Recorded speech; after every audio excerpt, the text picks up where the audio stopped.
Pulau Biak terletak di utara Provinsi Papua, berdekatan dengan Sarmi, di mana Jepang telah memusatkan basis pasokan dan lapangan terbangnya.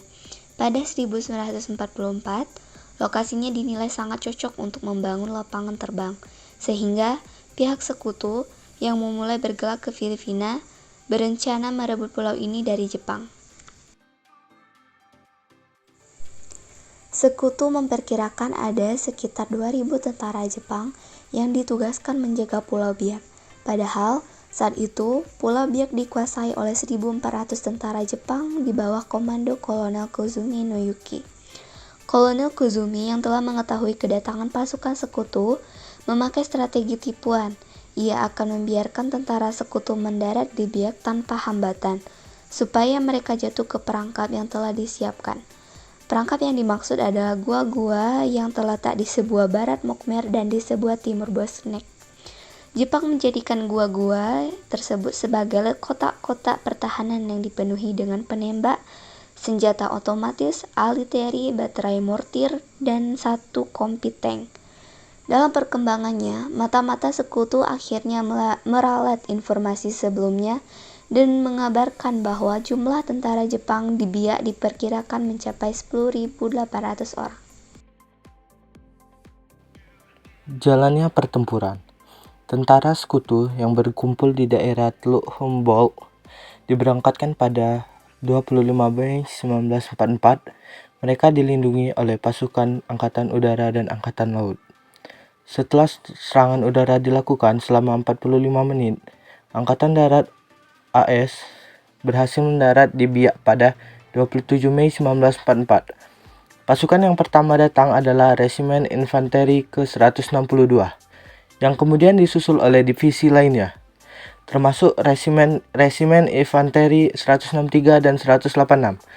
Pada sore hari, sebanyak 12.000 tentara sekutu sudah mendarat dengan 12 tank M4 Sherman, 29 meriam lapangan, 500 kendaraan, dan 3.000 ton perbekalan.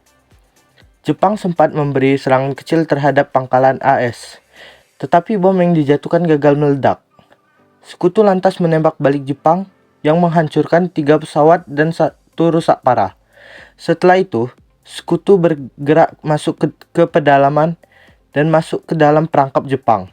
Mengetahui hal itu, pasukan yang terjebak segera dibebaskan dan diperintahkan untuk mundur. Pada 5 Juni, Sekutu bergerak menuju Mokmer dan berhasil menguasainya secara penuh, setelah meladeni perlawanan Jepang yang berlangsung sekitar 1 minggu. Di saat yang sama, bantuan pasukan Jepang datang dari berbagai wilayah di sekitarnya, segera dikerahkan untuk memperkuat Biak. Namun, beberapa gelombang bantuan yang disusun Jepang harus dikacaukan oleh Sekutu, sehingga banyak yang tidak sampai di Biak. Setelah menghadapi serangan bertubi-tubi dari Sekutu, pada 20 Juni 1944, Kolonel Kuzume menegaskan pada anak buahnya bahwa upaya mempertahankan Biak akan menjadi pertempuran terakhir mereka. Kolonel Kuzume kemudian melakukan harakiri atau ritual bunuh diri bagi samurai di Jepang. Menunjukkan kepada anak buahnya bahwa ia tidak takut mati, pada 22 Juni, AS telah berhasil menerobos pertahanan Jepang dan merebut sebagian besar wilayah Biak. Tetapi demikian, terdapat 3.000 sisa pasukan Jepang yang terus melancarkan perlawanan hingga Agustus. Pertempuran Biak dimenangkan oleh pihak sekutu yang menewaskan 4.700 pasukan Jepang dan 200 lainnya ditangkap. Selain itu, sekitar 3.000 tentara Jepang lainnya yang menolak untuk menyerah. Banyak yang menghadapi kematian akibat penyakit dan kelaparan di bulan-bulan berikutnya. Sementara di pihak sekutu, ada 438 pasukan tewas dan 2.361 terluka. Setelah memenangkan pertempuran, Sekutu membebaskan sekitar 600 pekerja paksa India dan Jawa, tahanan Jepang. Sekutu kemudian mengembangkan Biak menjadi basis logistik dan membangun beberapa lapangan terbang di daerah tersebut.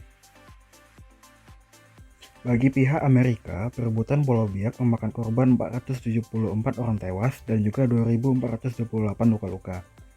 Pihak Jepang kehilangan 6.000 orang tewas dan 450 orang tertawan, sehingga lebih dari 4.000 orang lainnya tak diketahui nasibnya atau hilang dalam tugas dan diasumsikan tewas.